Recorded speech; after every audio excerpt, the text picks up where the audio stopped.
नमस्कार, good morning. कैसे हैं? आज सुबह सुबह हमने कहा, कल हमने क्रोध को नियंत्रण के बारे में बातचीत की थी, तो इसमें कुछ और प्रोफेशनल व्यू भी लिया जाए। मेरे साथ हैं डॉक्टर उमा पंत। डॉक्टर हैं, मेडिकल डॉक्टर हैं पेशे से, काउंसलर हैं, विद्वान पढ़े लिखे हैं, जैसे आप हैं, जैसे हम हैं। हम सब विद्वान हैं। तो इसी विद्वता के मार्फत हम इनसे चर्चा करते हैं। मैं बीच में सिर्फ इन्हें स्मरण दिलाऊंगा या कोई बात बहुत ज़रूरी हो तभी कहूँगा, वरना डॉक्टर साहिबा बोलेंगी। जी डॉक्टर साहिबा। अभी अभी आपने एंगर अबेटमेंट पर एक ऑडियो लगाया था, तो काफ़ी थॉट प्रोवोकिंग था। मुझे उसमें आपके बोले हुए जो श्लोक थे बीच बीच में, वो बहुत ही अच्छे लगे। तो उसके बाद कुछ मन में बातें आई, तो मुझे ये उत्सुकता भी हुई कि आखिर क्रोध होता क्या है। आपको क्या लगता है क्रोध क्या होता है? हमें कैसे पता चलता है कि हमें या किसी दूसरे को क्रोध आ रहा है? कब पता चलता है? ये आप बताना चाह रही हैं या मुझसे पूछ रही हैं? नहीं, मैं पूछना चाह रही हूँ और अपनी समझ को थोड़ा सा और फैलाना चाह रही हूँ।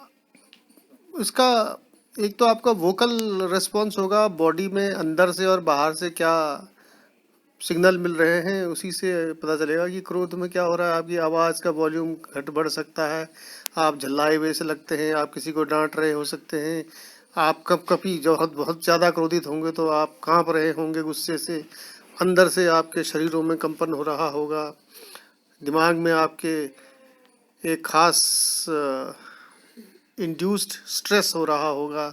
मेरे विचार में क्रोध के लक्षण यही होंगे। बिल्कुल।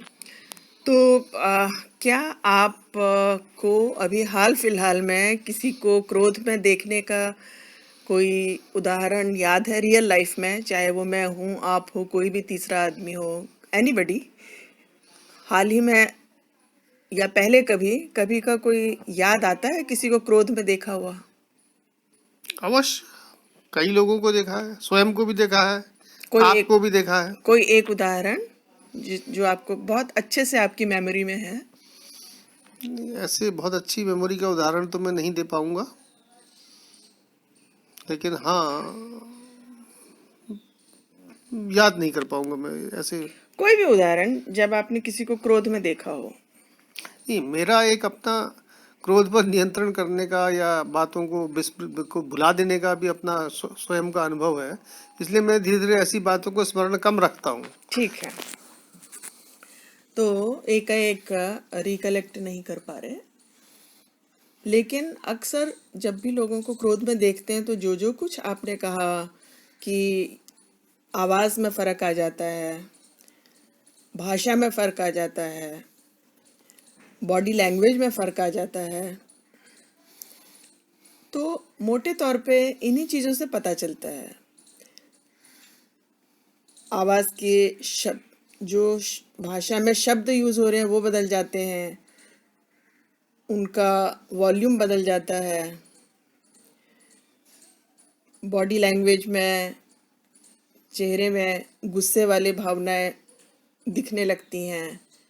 कभी कभी जैसा आपने कहा कि बॉडी में कंपकपाहट शुरू हो जाती है, कभी कभी इवन इतना एग्रेशन होता है कि हम लोग हाथ भी उठाने पे आ जाते हैं, लात मारने लग जाते हैं, और कभी कभी बिल्कुल आउट ऑफ कंट्रोल भी हो जाते हैं। रोड में अक्सर, आजकल तो लोग काफ़ी टॉलरेंट हो गए हैं, लेकिन एक समय था जब कुछ समय पहले सड़क में ऐसे नज़ारे आम होते थे कि कहीं छोटे मोटे एक्सीडेंट हुए, कुछ हुए तो क्या हुआ कुछ हुआ उसमें बाद में, लेकिन सबसे पहले एक गाली देगा आदमी, और दूसरा यह है कि वो हाथापाई तक भी आने में देर नहीं लगती थी। तो ये सब क्रोध के उदाहरण है। जैसे कि, तो इन चीज़ों से ये तो स्पष्ट हो गया कि क्रोध नज़र कैसे आता है। अब क्रोध में कुछ चीजें हैं जो हमें बाहर से नजर आ रही हैं, हमें पता चल जाता है कि हाँ, मुझे या किसी और को गुस्सा आ रहा है, कोई गुस्से में है, जिसको हम दो तरह से कह सकते हैं, वर्ड्स एंड बॉडी लैंग्वेज। तो क्रोध का एक्सप्रेशन हो रहा है through words and body language. Now क्रोध का एक्सप्रेशन हो रहा है, क्रोध नजर आ रहा है, कहाँ? बाहर से। लेकिन इस एक्सप्रेशन का कोई ना कोई रूट तो होगा। वो आदमी के अंदर चल रहा होता है और वो बाहर से नजर नहीं आता। वो ना तो देखने वाले को नजर आता है एकाएक, और बहुत बार ऐसा होता है कि जिसे गुस्सा आ रहा होता है उसको खुद भी ध्यान नहीं रहता कि अंदर क्या चल रहा है। तो अगर किसी समस्या का हल पाना है तो उस समस्या को समझना बहुत ज़रूरी है, और ये बहुत सिंपल है। जिस मोमेंट हमें समस्या समझ आ जाती है उसका हल निकल आता है।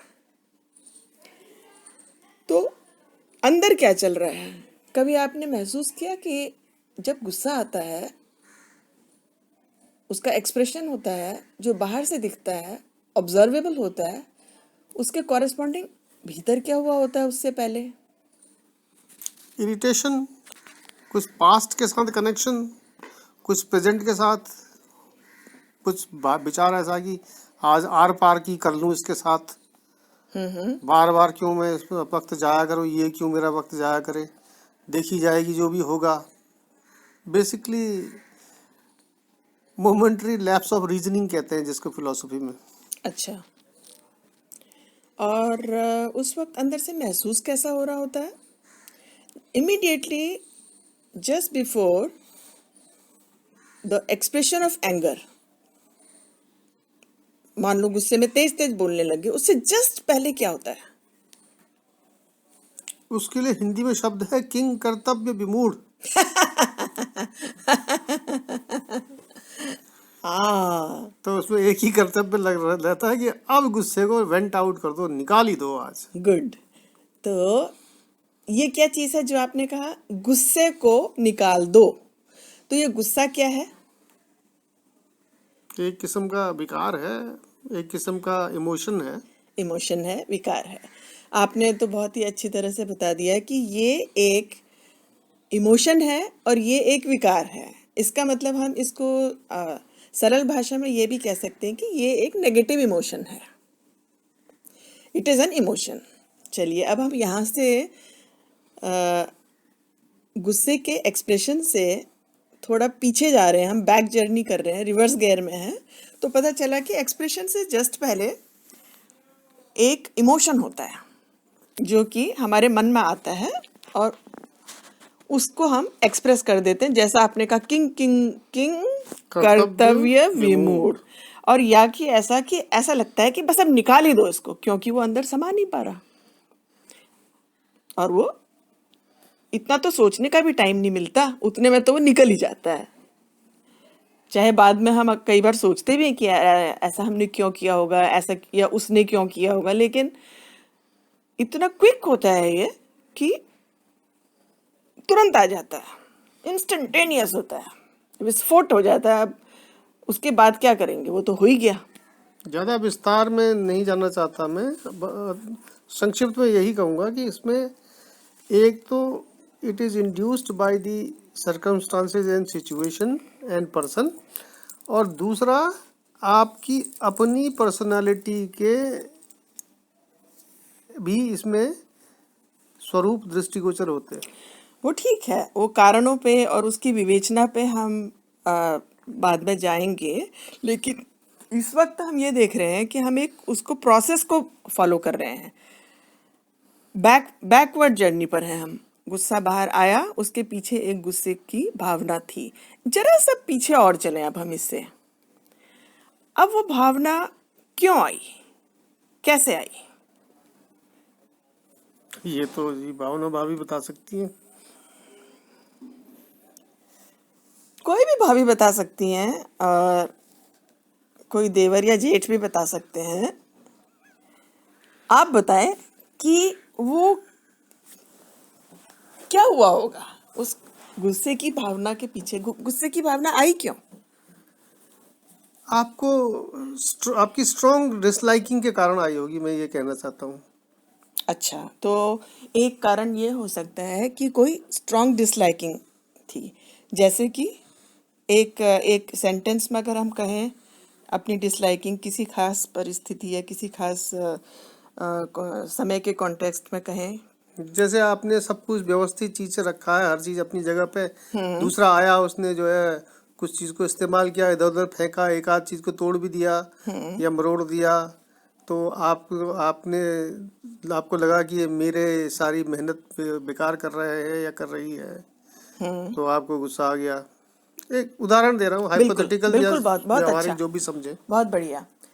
तो आपने ये कहा कि चीज़ें, किसी को अपनी चीज़ों को व्यवस्थित रखने की आदत है और किसी दूसरे ने उस व्यवस्था को भंग किया तो गुस्सा आ गया। तो इस पूरे चीज़ को अगर हम सोचें और सिंप्लीफाई करने की कोशिश करें तो ये समझ में आता है कि एक मन में ऐसी चीज़ आई कि हाँ, ये खराब हो गया, ये ऐसा नहीं होना चाहिए था। यही यही कहना चाह रहे हैं? तो इसको ऐसा नहीं करना चाहिए था। इसको ऐसा नहीं करना चाहिए था, ये क्या चीज़ है? इसको ऐसा नहीं करना चाहिए था, ये क्या है? एक्सपेक्टेशन है, एक्सपेक्टेशन है। एक्सपेक्टेशन है। ये एक्सपेक्टेशन क्या है? ये एक्सपेक्टेशन जो हम बिना दूसरे के बारे में ज़्यादा जाने या उसके पर्सनालिटी या उसके बिहेवियर को जाने, उससे एक परिस्थिति में उम्मीद रखते हैं कि फलां हमारे समक्ष ऐसा करे, ऐसे व्यवहार करे, ऐसे बात करे। ये है तो टू वे, लेकिन क्रोध में वन वे उसमें रिफ्लेक्स आ जाता है। बहुत बढ़िया, बहुत बढ़िया। एक परिस्थिति में हम ये सोच सकते हैं कि इसने ऐसा क्यों किया, जिसको हमारी एक्सपेक्टेशंस जिसमें मीट नहीं हुई। किसी दूसरी परिस्थिति में हम ये भी सोच सकते हैं कि ऐसा क्यों हो गया। किसी समय कुछ होने पर भी गुस्सा आ जाता है, किसी समय कुछ ना होने पर भी गुस्सा आ जाता है। तो इसको हम क्या कह सकते हैं, कि इसे हम क्या कहेंगे? एक ऐसा उदाहरण कोई जिसमें कि हम ये सोचें कि ऐसा क्यों किया गया। समझ लीजिए, विचार कह सकते हैं, एक विचार आया हमारे मन में कि जो हमने जिस भी इंटेंसिटीज को सोचा, जैसे हाईएस्ट लेवल पे सोचेंगे तो ये होता कौन है ये सब करने वाला। बिल्कुल।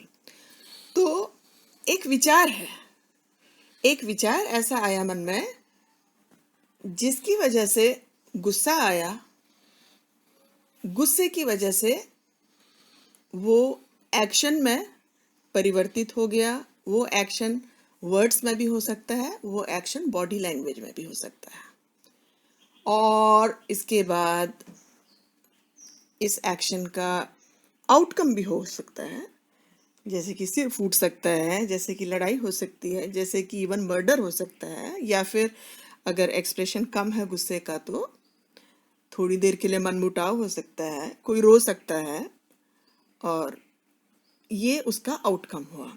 अब अगर इस पर हम थोड़ा सा ध्यान दें तो समझ में ये आ रहा है कि एक नेगेटिव आउटकम हुआ, जिसके पीछे एक नेगेटिव इमोशन था, जिसके पीछे एक विचार था। अब ये विचार क्या था? अगर हम इस विचार पर थोड़ा सा सोचें तो समझ में आएगा कि ये विचार पॉजिटिव था कि नेगेटिव था। समझने वाले की अपनी वो है, जिससे क्रोध आया होगा वो तो सोचेगा ये मेरी तरफ से पॉजिटिव है, और जिसे हो सकता है अगर उसने सोच के गुस्सा किया है तो, अगर उसने, कई बार ऐसी परिस्थिति होती है कि लोग ऑफिस में, जैसे कोई बॉस है, उसको अंदर से नहीं भी गुस्सा आ रहा होता तो वो कई बार काम चला करवाने के लिए वो दिखाता है कि उसे गुस्सा आ रहा है। That is the part of the strategy. वो एक अलग इक्वेशन है, और उसमें भी हालांकि हो सकता है कि काम कराने के क्या क्या तरीके हो सकते हैं, मगर जो हम बात कर रहे हैं आमतौर पे सामाजिक वातावरण में जो गुस्सा आता है, तो उसके पीछे इस विचार को क्या कहा जाएगा? आप ही बताएं। पॉजिटिव विचार है कि नेगेटिव विचार है? बोल जो जिसको गुस्सा आ रहा है उसके हिसाब से न्यूट्रल भी हो सकता है। जब एनालिसिस बाद में करे तो जाहिर सी बात है कि वो नेगेटिव ही रहेगा। हाँ, अगर हम पॉजिटिव और नेगेटिव को कुछ समय के लिए एक तरफ रख भी दें, तो भी कम से कम इतनी बात जरूर समझ में आती है कि गुस्से की फीलिंग के पीछे एक विचार होता है। अब हमने इस समय क्या किया, जैसे मैथ्स में कोई सम करते हैं, तो मुझे याद है बचपन में हम लोग कई बार क्या करते थे कि आंसर से पीछे चलते थे, पहले आंसर देख लेते थे कि क्या है, उसके बाद उसको क्वेश्चन तक पहुंचते थे कि क्या है। इस कभी कभी सीधे भी चलते हैं, कभी कभी उल्टे भी चलते हैं। अब हम उल्टे चल लिए, अब हम इसको सीधी तरह से चलें तो क्या हुआ, सीक्वेंस क्या बनी, एक विचार आया, एक थॉट आया, उस थॉट ने एक खास तरह की फीलिंग को जनरेट किया, उस फीलिंग ने एक खास तरह के एक्शन को जनरेट किया, उस एक्शन ने एक खास तरह के आउटकम को जनरेट किया। जिस समय, जिस मोमेंट ये चीज सुनने में नहीं समझ में आ जाती है, तो हमें गुस्से का मूल पता चल जाता है। जब ये मूल पता चल जाता है, तब हम इस पर काम करना शुरू कर सकते हैं, जिसमें आपने बहुत अच्छी अच्छी बातें बताई। इसमें अपने विचारों पर कंट्रोल है, अपने एक्शंस पर कंट्रोल है, या बिहेवियर पर कंट्रोल है। ये बहुत मुश्किल नहीं होता, ये बिल्कुल भी मुश्किल नहीं होता। इस पर कभी बैठ के चर्चा भी कर सकते हैं, इस वार्तालाप को आगे भी ले जा सकते हैं। ये बिल्कुल मुश्किल नहीं होता। जैसे जिस क्षण एक बिजली सी चमक जाती है, उसी तरह ये भी एक कौंध आने की देर है दिमाग में। आगे इसको फॉलो करना बहुत आसान हो जाता है।